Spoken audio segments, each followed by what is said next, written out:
Ngā mihi o te wā kia koutou. Today, I'll go over changes to the COVID-19 Public Health Response Act, including increases in infringement fees for breaches of the Act. But first, I'll hand over to Dr. Bloomfield to give us the latest case numbers for today. Thank you, Prime Minister. Kia ora koutou katoa. So today there are 14 new community cases to report, all in the Auckland region. One of these new cases is recorded at Whakatiwai, and it is a household contact of the earlier reported cases in that household. It is counted in the Auckland totals as that falls under the county's Manukau DHB catchment, and that household has been managed by the Auckland Regional Public Health Service. So that takes our total number of cases in this outbreak to 1,085, and of those, pleasingly, 790 have now recovered. In addition, there's one new case in returnees in managed isolation. Of today's 14 new community cases, only one is considered not linked at this point. Once again, most are household contacts already in isolation, and several others are known close contacts. Investigation into the connections of today's remaining case are ongoing, including the interviews. Back to yesterday's 5 unlinked cases, 4 of those are closely geographically linked to existing households that have cases, and there are strong leads. Just one is still under investigation. Obviously, that lower number of 14 cases today is encouraging, but we do expect the numbers to bounce around a bit. Based on the number of very close contacts we already have in isolation, mostly household contacts, we would expect another 50 or 60 further cases just from that group over the coming week or two. Now, I do want to acknowledge everyone in that upper Hauraki area for their fantastic response yesterday. Nearly 500 swabs were taken at Wharekawa Marae in Whakatiwai yesterday, with more than 400 results back so far, all of those tests negative. Still encouraging anyone in that area to go and get tested if you haven't already. We have testing centres opening today at Wharekawa Marae again, and there were over 100 swabs taken by 11:30 today, and Mangatangi Marae with 38 people already tested by 11:30 today. I also want to strongly encourage people living in that rohi to go and get vaccinated if you haven't already. There are 2 vaccination stations close to the testing centres at EcoQuest Education Foundation in Whakatiwai, and pleasingly we'd had 26 people vaccinated there by late morning. Another vaccination station is at Maramarua Rugby Football Club as well. So today is a great opportunity to get vaccinated. Take your whānau members aged 12 and over with you. Remember, vaccination is free, and we know it is highly protective against becoming very unwell with COVID-19. So interviews have been undertaken with the vast majority of the students who are close contacts at Mangatangi School, and they continue with the remaining students again. Thanks very much to that whole school community for turning out in force yesterday and being tested. There will be further wastewater testing in and around places and key locations in Hauraki over coming days. Yesterday, the Waikato Public Health Unit held a workshop with agencies and local iwi to determine what the community's needs might be during this time and to respond to those. There are well-developed localised communication and support for the community that is within that new area covered by the Section 70 notice. Ministry for Social Development has been working with iwi and supermarkets to ensure distribution of food to households in the area. Likewise, Hauraki Māori Trust Board's Manaaki Hub, which is funded by MSD, is providing food and other support to whānau there, as is Waikato Tainui. So thank you very much to those organisations for their support there. Just an update on the Section 70 notice, which was published late yesterday. We're providing further advice today for people living in that rohi, which is covered by the Section 70 notice. This includes Kaiaua and Whakatiwai communities, who will be able to cross the Mangatawhiri boundary to travel 30 minutes southwest to Pokeno if required for essential supplies, such as groceries and animal welfare reasons. It's important that people understand what is and isn't able to be done under the notice, and so we have put that information up on our website. It's very similar to the sorts of restrictions in place in Alert Level 4. So whilst people can travel to Pokeno simply just to get essential supplies, they can of course travel if they need to get healthcare, and that includes, if required, up to Middlemore Hospital. I do know that there were some people who travelled out of Alert Level 2 into that area yesterday, for example, for media reporting purposes. There were healthcare workers, those involved in swabbing, and police and other emergency services. If they've travelled back into Alert Level 2, they will not be required under that Section 70 notice to isolate if they took appropriate precautions consistent with Alert Level 4 while there yesterday. On primary care, I just want to thank all our primary care providers in Auckland who've done a magnificent job, as well as, and that includes general practice, our Māori and Pacific providers, our urgent care clinics. It's been a mammoth effort with over 200,000 swabs taken in primary care since the 18th of August. And the biggest day was on the 20th of August with 19,000 swabs. Just to put that in context, the week earlier it had been an average of 1,000 swabs a day. So my sincere thanks once again to our primary care colleagues there. On the boundary exemptions, following yesterday's announcement that Auckland would move to Alert Level 3 from this evening, there's still very tight restrictions on people being able to travel out of and into Auckland. Personal travel across an AL3-2 boundary is still very highly restricted, and it remains high as we still need to contain the remnants of the outbreak in Auckland. One area that we will be allowing one-off journeys is for people to attend funerals or attend to or visit a dying relative or accompany a tūpāpaku or deceased person. I know that not being able to do these farewells has been one of the very toughest and most distressing aspects of Alert Level 4. This travel under Alert Level 3 will require an exemption from the Ministry of Health, and it will still have strict criteria. For example, it will need to be a first-degree relative, such as a parent, a sibling, child or partner, or very close whānau member. It's important to repeat, it will be in limited numbers and immediate family only, and will require other appropriate measures being in place, such as social distancing and the use of face coverings. And one requirement on people who are granted such exemptions is they will require a negative swab and test result within 72 hours of their travel. Again, part of our overall approach at the boundary to reducing the risk of the virus leaking out of the Auckland area. We will also be requiring evidence in support of applications such as support from a local funeral director, hospice and/or health professional. And finally, today I'd like to note on a positive note or positive vein, as you would have seen, very early announcement from Pfizer of the results of their trial of the COVID-19 vaccine in children aged 5 to 11, which shows a favourable immune response and safety profile in this age group. Whilst at this stage the information available is limited and the detail is still to come, it is promising news. It was undertaken, this trial, in around 2,000 children.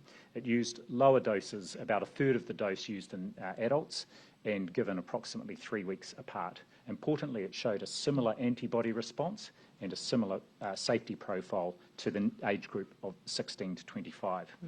Obviously, we will be looking very carefully at those data and when they are available, and we are aware that Pfizer will be submitting the evidence initially to regulators in the US and Europe in the near future. We will be following that process with interest and very closely. We will, of course, follow our usual rigorous regulatory and approval processes here once Pfizer submits the data, and we will do that as quickly as possible when the time comes. Back to you, Prime Minister. Thank you, Dr. Bloomfield. As you will have heard from Dr. Bloomfield's report, it appears that all but one of our cases at this stage appear to be linked to our current outbreak, and mainly household contacts of existing cases. But the best way to continue to flush out mystery cases and give ourselves comfort that they are not more widespread is to test. It is pleasing to see a lift in testing across Auckland, with 8,588 swabs taken yesterday, which is a good result for a Monday. But it is critical that we keep up those testing rates. There are 24 community testing centres available for testing across Auckland today. I want to highlight one of those specifically. We have a new pop-up testing centre at the Manukau Sports Bowl at 1 Boundary Road in Clover Park, a new suburb of interest, which you would have heard me talk about yesterday. We are encouraging everyone in the Clover Park neighbourhood to go down to the Sports Bowl today to get tested. so that we can be sure there isn't further transmission in your area. I'll say that again. Based on a set of cases that we have in Clover Park that we believe there is a geographical relationship between, we are asking everyone in Clover Park to be tested. This is a rigorous and cautious approach. In addition, if you are a contact or have visited a location of interest at the relevant dates of time, or you're connected to one of the 8 new suburbs of interest and have symptoms, even mild ones, please get tested and isolate at home till you get your results. But again, that's a call out to everyone in Clover Park. It is not a large geographic area, but one where we have had enough cases within a tightly confined area that we want to take a really cautious approach. So we are asking people who may not have symptoms to be tested from the Clover Park area, and you can pop down to the Manukau Sports Bowl to have that taken today. Of those remaining suburbs that we're interested in alongside Clover Park, you'll remember the list: Mount Eden, Massey, Mangere, Favona, Papatoetoe, Otara, Manurewa. There, we're still asking for people with symptoms or mild symptoms if we need to take a broader approach in those areas, or if you're specifically asked to come forward for asymptomatic testing, please do so. The COVID-19 Public Health Response Act was created in April last year to help us manage the virus and deliver our Stamp It Out strategy. It provides specific emergency powers that require people to comply with COVID-19 public health restrictions, such as Alert Level 4 rules, mask wearing, regional boundaries, and it also covers MIQ. Throughout our COVID work, and our success has been really based on the fact that people by and large have been really compliant. And that's meant on a number of occasions now we've been able to manage the virus successfully. However, there has been the odd person that has broken the rules and put others at risk. Specifically, we've had some people break out of MIQ, including in a handful of cases with COVID, who have posed a threat to the community. Once we put fines in place for this group, we saw the numbers attempting to escape did reduce. And you remember very early on we had some issues in this regard when we first established managed isolation. But each breach of the rules risks COVID spreading, so it's important the penalties reflect the seriousness of the actions. I should add, this is an issue that ministers have been working on for some time. You'll recall when we first introduced our infringement fee for COVID orders, they've been set at $300, and where that fine is being imposed by the court, it's risen to $1,000. It's Cabinet's view that these fees don't properly reflect the significant social and economic impacts of a single case of COVID-19 getting out in the community, and nor do they act as a sufficient incentive to play by the rules. And that's why the maximum infringement fee will move from $300 to $4,000 for individuals. For companies, the maximum will go from $300 to $12,000.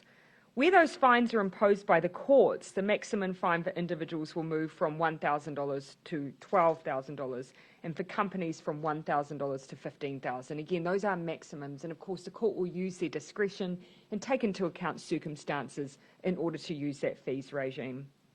These changes will take effect as early as November 2021, subject to the passing of the COVID-19 Public Health Response Amendment Bill, and has really been in response to people view that we didn't quite have an infringement regime that reflected the severity of breaches that we have often dealt with. A quick word now on Auckland's move to Level 3 before we open for questions. If you're a Level 3 worker returning to a workplace and you're not yet vaccinated, I've got a specific request for you today. Get your first dose this afternoon before you go back to work, and there's a number of ways that you can. This will provide you with a crucial layer of protection in Level 3, not just for you, but your workmates and those who may visit you as part of your work. So far, we've had 1,132,510 Aucklanders who have now had their first dose, which represents 79% of the city's population, and I'm eligible population, and I'm hopeful that we'll get to 80% very, very shortly. But every remaining unvaccinated person is a risk and poses risk. So my challenge to Auckland is now this. Let's keep going. Let's see if we can get to 90% by the time that Cabinet considers our Alert Level 3 settings in 2 weeks' time. Now that is an ambitious challenge, but it is doable.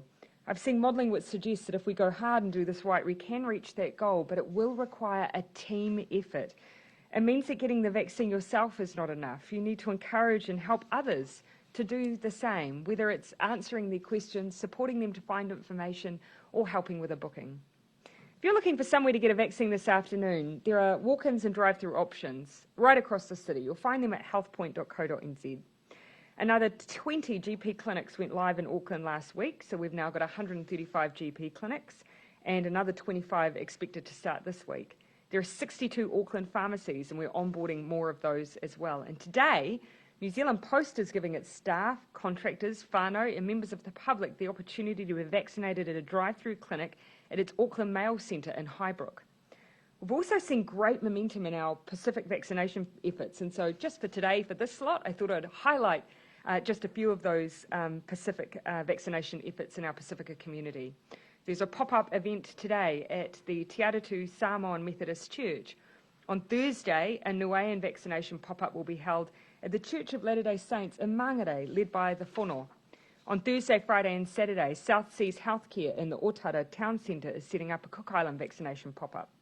On Friday, there will be a Samoan vaccination pop-up held at the Mangere Town Centre, led by Beta Drive Doctors, South Point Doctors and HealthStar Pacific Trust. These are just some really specific initiatives I thought I'd highlight, and I'll try to do a little bit more of that over future 1 o'clock updates. So then it's up to all of us to get out there, to get vaccinated and keep those goals in our sights. We're now open to questions. Do you really think and then I'll come to Do you really COVID. think increasing the fines will have an impact on people? Presumably people are stamping MIQ, aren't thinking about the size of the fine they might get, right? Yeah, and there's always a balance in there, of course. You know, we've always got to make sure that people understand the rules, but also that they understand the consequences of breaking those rules. But I think the sheer magnitude of having someone with COVID-19 who breaks those rules, the impact that has on the community, we need to make sure that the fines really do reflect the gravity of the situation. Yeah. Who in the car did that remand prisoner get COVID from, and which Auckland cluster was that person linked to? So we know who it is that they have been infected by and on what date they have been infected. And now we're working through exactly at what point and in what means the rules were broken. But we're going to continue working through that with the health concerns being our major priority. We need to contact trace around those individuals, and that is the most important thing for us to do at this point. We'll follow through on the rule breaking as we go. Which Auckland cluster was they linked to? So we have linked them. Genome sequencing has linked them to, I broadly define it as a workplace. And were other members of the Black Power gang in the car with the prisoner, and were any of the 4 stops that they made permitted or legitimate? So I can't give you details on the personal details of the individuals in the vehicle, but of course all of that is covered by our contact tracing and our public health work to make sure that we're covering off everyone that needs to be tested and contact traced. The second question was around those. So the bailed conditions require that the only necessary stops be made. I'm not in the position to define each of those stops as necessary or unnecessary according to those bail conditions. That's for others. But what I can say is it was over the course of the morning that person went directly to their place of bail and remained there for that entire time. So some short stops were made, and then they did make their final destination to the place of bail. Is anything being done to change the rules? Yes. There, or are we going to see that? Yeah, so I think, look, regardless of whether or not the person was infected by those in the car or not, what is clear here is we need a set of tight rules that keeps the person who is ultimately COVID-free remaining COVID-free until they reach their final destination.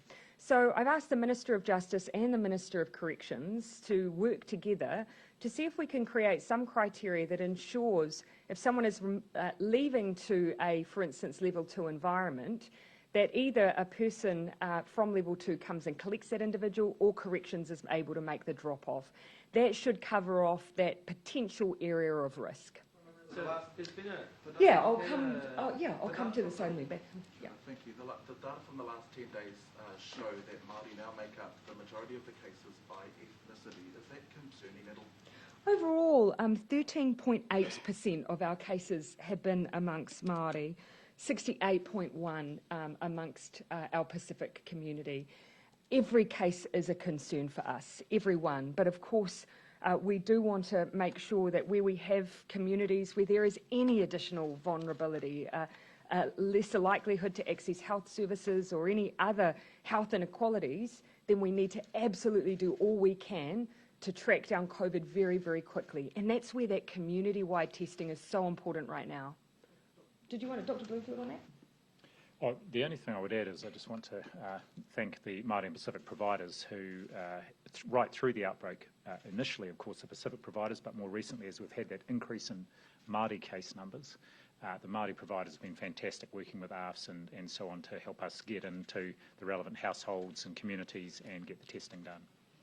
The Mangatangi marae and the Wharekawa marae have adequate resourcing, testing kits, vaccinations and staff to do the work that's ahead of them for the next few days? Well, the provider that's gone in there did an excellent job yesterday, hundreds of swabs taken. They'll be set up to do that again today, and I know that the DHB and, of course, our team at the Ministry will be providing any support they need to support both vaccination and testing in those communities. We also understand that Waikato Tainui are working alongside MSD around food distribution plans, and a lot of work has already been underway. Local Trust has been running food distribution, so really good early signs of support for the community from a really localised response. Our job's really to make sure that we're coming in and supporting that local provision. Dr. Bloomfield, how long do you see the Section 70 orders being in place for that Kaiawa area? Well, at the moment it's through to Friday. That was to give us sufficient time to make sure everybody who we thought needed to be tested could be tested. Given the great response yesterday and the rapid turnaround of testing, we'll be reviewing that on a daily basis, and we won't keep it in place any longer than it needs to be in place. Yeah, no problem. What's the rationale behind increasing fines if few people are being prosecuted, for example, the vodka trials? Well, obviously the prosecution decisions aren't ultimately made by us. We need to set up the framework and the infringements that are available should those prosecutions be taken. And, you know, I think actually from the general public, there would probably be a bit of a view that when you are putting people at risk, you do need to have an infringement regime that reflects the seriousness of some of that rule breaking. And so that's really what we're seeking to do. Where they're used and how they're used, what fines are awarded, that sits out of our hands. And are either of you aware of someone who snuck past security to visit a North Shore Hospital patient last week and is now tested positive for COVID? Yes, I'm aware of that case, and this is one of the ones we've reported today. There's been a thorough look at any CCTV footage and the process at North Shore Hospital. And there's a very small number of staff who have been stood down to be tested in the meantime, and that individual's been located and obviously being followed up appropriately. Concerned at all about sort of the risk, both to staffing, but also sort of the exposure it creates for the staff? Well, I'm concerned if people are, sort of deliberately trying to avoid the security arrangements in a hospital and putting both staff and, of course, very unwell people who are in hospital potentially at risk. So I know that we are working with the DHB to see if there is anything else we need to do to help support that sort of thing not happening again. But I guess from a city, a message for that person that evaded security? Oh, I think they'll understand the magnitude of what's happened here. But ultimately, we need to constantly be vigilant for every eventuality. So that's why, of course, we have measures in place to try and prevent those kinds of encounters. It's also one of the reasons we have such strict protocols on visitors, which I know is really hard for people who have a really legitimate reason for wanting to be in those environments. But it is all about keeping people safe. Yeah, and then I'll spin around and then come back over onto the side and see Thomas then, Michael. Another case of someone leaving Auckland seemingly under the work exemption to do something that's not. As a man who's travelled to Canterbury to pick up a caravan and drive it across the country, what do you make of a case like this? Does this put the South Island at risk? Two things I'd say. First of all, people need to be responsible, and just remember that there is an entire city of people trying to do the right thing, and those individuals need to as well. Then there's more broadly the settings that we have in place for the rest of the country. I would broadly describe level 2 as us continuing to be on high alert. It's not just because there might be people who break rules, it's also because there will be people who, or maybe people who have legitimate reason for travel, like our recent freight driver, who may test positive. So it is a cautionary approach, just because we do have such a large part of the population who currently are at a higher alert level. Can I just jump issues the Afghanistan issue now. Sure. On the sort of the second phase that you're taking advice on right now, could you be more specific about what sort of the issues at play are here? Yeah. I mean, are you dealing with immigration issues or the MIQ, demand on MIQ? No, I'd see that as secondary. It's really two themes we're wanting to cover off with that further advice, two streams of work. The first is, as you'll be aware, we have people who already had legal status to be in New Zealand, be it citizens or visa holders, who were in Afghanistan at the time that we went in order to try and bring those people home. Not all of whom, and for some it may have been because they weren't even in the region, were able to make it on those flights. So we need to consider what are the alternative options we have to support those individuals to get home. The second stream of work is around, for those for whom there are ongoing humanitarian needs. They either may have links to New Zealand or they may not.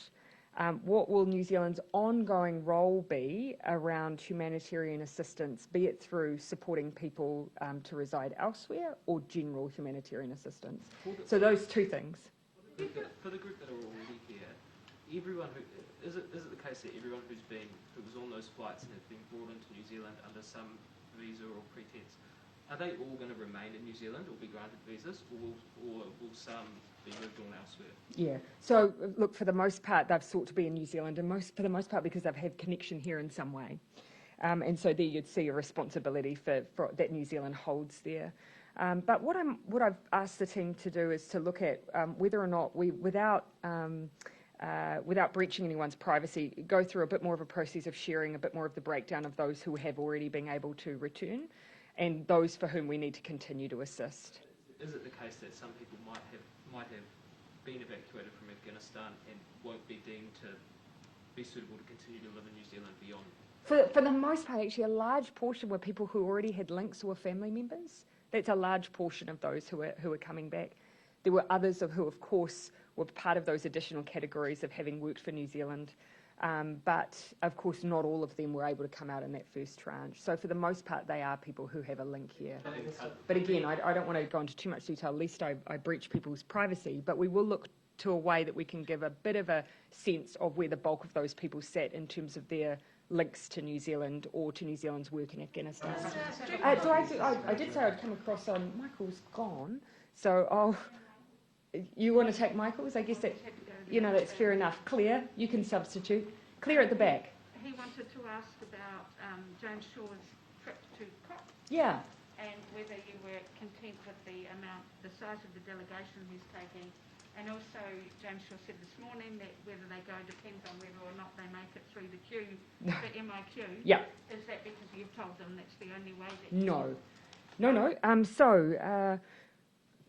The first thing I'd say is that we've had over 160,000 New Zealanders come back through our managed isolation facilities, well over 160,000 now.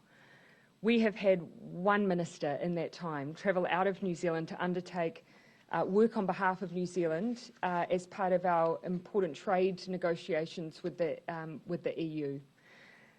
This will only be the second minister and delegation to travel since we instituted that managed isolation facility arrangement. I do consider New Zealand's presence at COP to be important. Yes, we're all facing a global pandemic, but climate change is the most significant threat that we face for decades to come that needs a response from us now. And important negotiations happen at COP that we need to have a seat at the table around. We have looked at the delegation for COP and how we can maximise it with offshore representation, so New Zealanders who are either in post, but there are some technical experts. We will keep seeing how small we can make that team, but I have told the Minister this is an important piece of work for New Zealand, so we will work to find a way to secure a small number of spaces so that New Zealand can be represented at the table.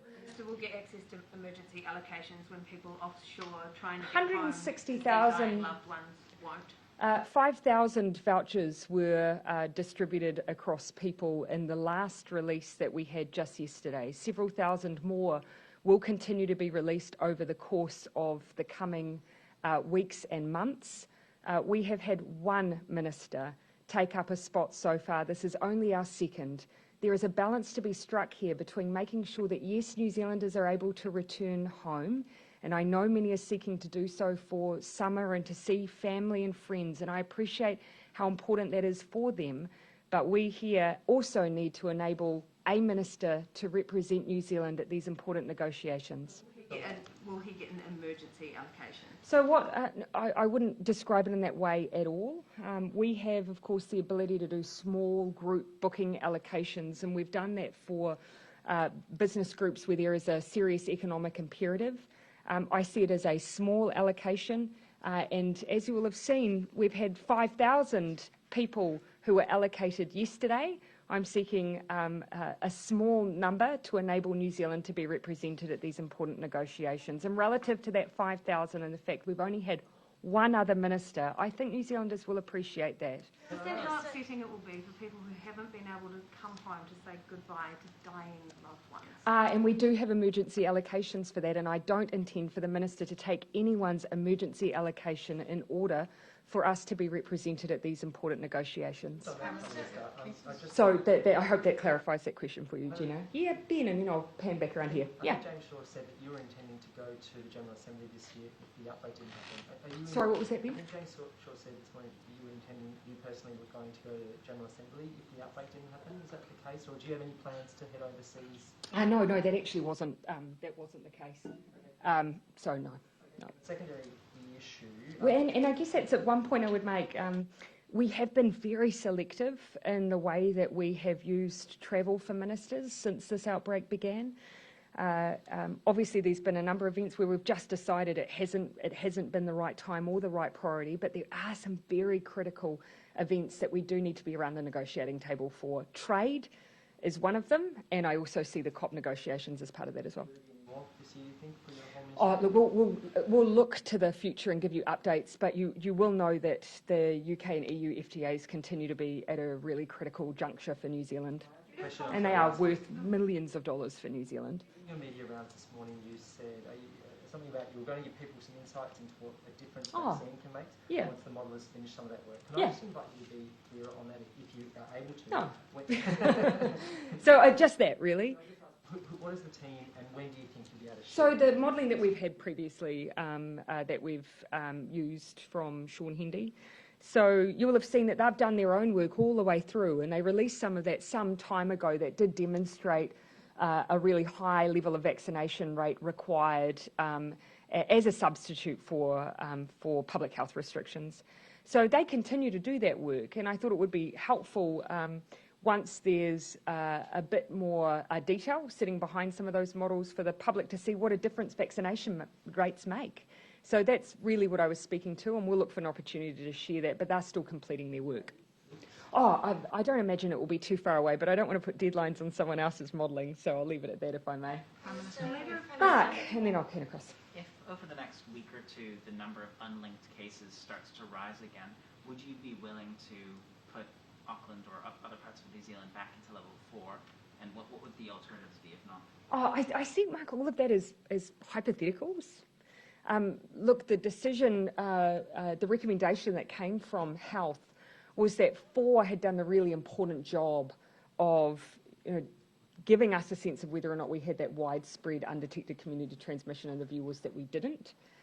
But with those mystery cases, we do have other tools available to us, and you will have heard the experts talk about it today, testing. And so this is where we've identified a geographic region of concern. We're now just going in and asking everyone to be tested. That's a tool that we can use alongside ongoing very tight public health restrictions. And again, the most important amongst those, alongside testing and people staying home if they're sick, is people not mingling with others. That still remains critical. The rest I really see as a hypothetical we're all working hard to ensure isn't a reality. This may be another one of those hypotheticals, but Michael Baker has said that it's possible to imagine a world where the government might have to choose to keep Auckland or parts of New Zealand in a level 3 style lockdown for many months until we hit a really high threshold of vaccination. Is that something you would ever entertain doing? Oh, well, look, actually, regardless, vaccination is important, regardless. But even in this outbreak, even right now and as of today in this outbreak, vaccination is important because we've seen the difference it's made in those individuals who have been vaccinated versus those who haven't. And there would be those who would say that even as we continue to stamp it out, vaccination will help us with that. So that, for me, is as much reason to highlight the need for vaccine as it is the role it will play going forward in our use of restrictions. You will have heard me say, though, it is possible, if people keep turning out for their first dose, it is possible for us to get to 90% in a relatively short space of time. But we can only do so much. You know, we literally can take vaccines to people's neighbourhoods. We do need them to come out, and that's where I need family, whānau, friends. Don't be dismissive of people who say that they have concerns. Talk it out. Provide information. That's what it's going to take, I think, for that last group of people to get over the line. Anything you want to further? Well, just to reiterate the importance of vaccination, including in the modelling, and really the key thing about the modelling, and I'm looking forward to discussing it more widely, is the higher the vaccination rate, the less the restrictions that one has to use. And that's not talking about alert level 3 or 4. It's the baseline day in, day out level of restrictions. And you might recall Professor Skegg's, David Skegg, talking a few weeks ago about his preference not to for us to have to wear masks. Actually, it would be nice not to have to wear masks in our everyday life. That's what we're aiming for, and high levels of vaccination is what makes that possible. I'll just now pan across from the back, yeah. On vaccinations, Yep. on vaccine buses, Yep. how many are up and running, have hit the road? 6 currently, and I understand it will move to 12 over time. Are they in specific areas? So they're in the Auckland region, and they are being utilised specifically by our Māori and Pacific providers who are using the data they have available to them to identify areas where we need to increase vaccine uptake. Just on Judith Collins, is she a hypocrite for breaking the mask rule in Queenstown? Do you know, actually, I don't particularly want to get on from the podium into what people should or shouldn't be doing. I think each of us does have to just take responsibility for what we're doing ourselves and do our very best to be the role models people expect of us all of the time. But I'm not going to get into picking out people's individual behaviours from this spot. That role modelling, though, is that she broke the rules. She was in a place where masks are required and didn't have a mask on. And again, I'd say the same thing. Each of us has to take responsibility, particularly when we're in these positions, to do our very best to role model at all times, you know, because people do look to us to follow the rules, and so it's incumbent on us that we do our best at every waking hour of the day, and no matter where we are in the country. Liable for one of the new $4,000 fines for wearing a mask? That would not be for me to enforce or for me to advise on. Any of your MPs broken any of the COVID rules? Yeah, well, I couldn't specifically speak to that from here, although what I would say is that I encourage all of our members to be really familiar with them and to just be the very best role models that they can at all times. And I only asked that of myself as well as the rest of the team. Benedict, then, oh sorry, I did say I'd come to you, forgive me. Right, thank you. So how confident are you that level 3 will stamp out the virus in communities which are traditionally hard to reach, like gang communities, when it's in at level 4? Yeah. So I think two things that I'd say here. That is where the vast majority of time that we've stamped out outbreaks, it has been from level 3. And so I think it's important to remember that it is a really restricted environment that still does help us with that ongoing stamp it out approach. But we do have an extra element, and that we haven't had in those previous occasions, and that is vaccines. So that's why we're asking people, regardless of whether they've been directly in contact or asked to do anything else, they can go and get vaccinated. And so that's, I think, a critical difference for this time that we're in level 3. That was actually a point that Dr. Bloomfield made yesterday. And then I said I'd come here, yeah. Just on the prisoner going across the border, Yeah. there's been about 24 prisoners or Yes. might have been taken over. Is there an expectation, or do you know if all of those the car loads have been checked for their testing status when they cross the border? Is there an expectation there?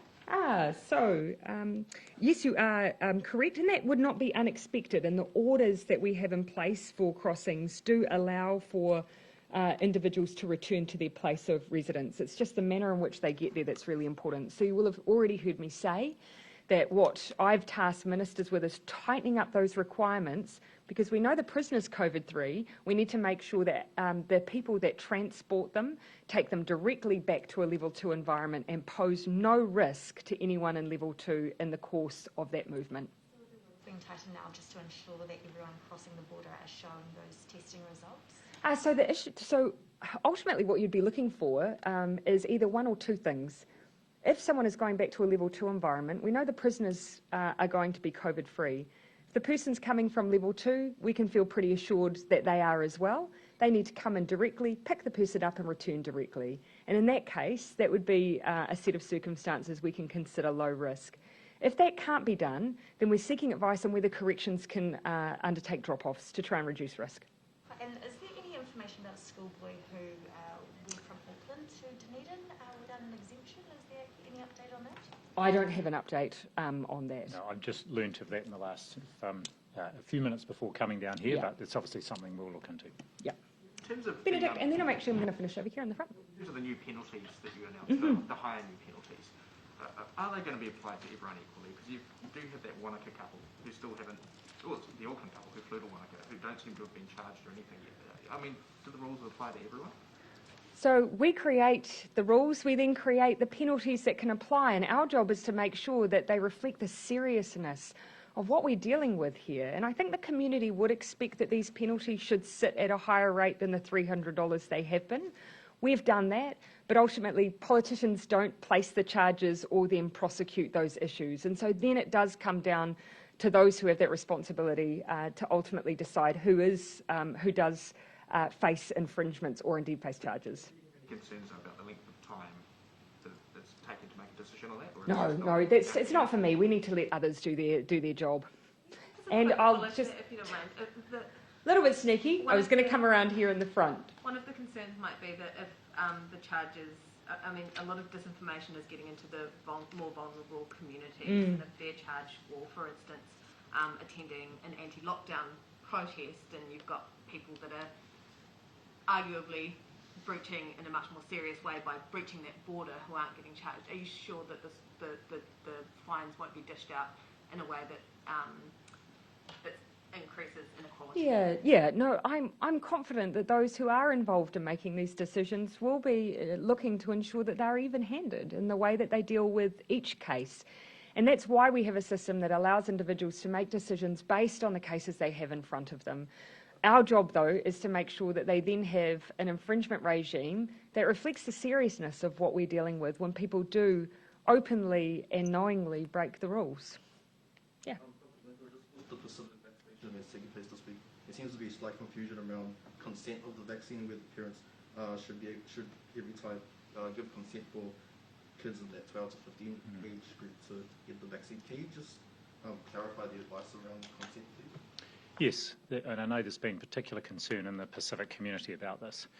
So the approach is similar to what it is for getting medical treatment of any kind, and that is that if the health professional judges that the person can make a decision for themselves, and that includes a child under 16, then they are able to give consent themselves. So saying in doing that, in the case of the vaccination, if a 12 to 15-year-old is turning up without their parent and not able to get consent, and our preferred arrangement is that the parent is there and consenting, then they are strongly encouraged, or if they're booking in, they are strongly encouraged to discuss it with the parent.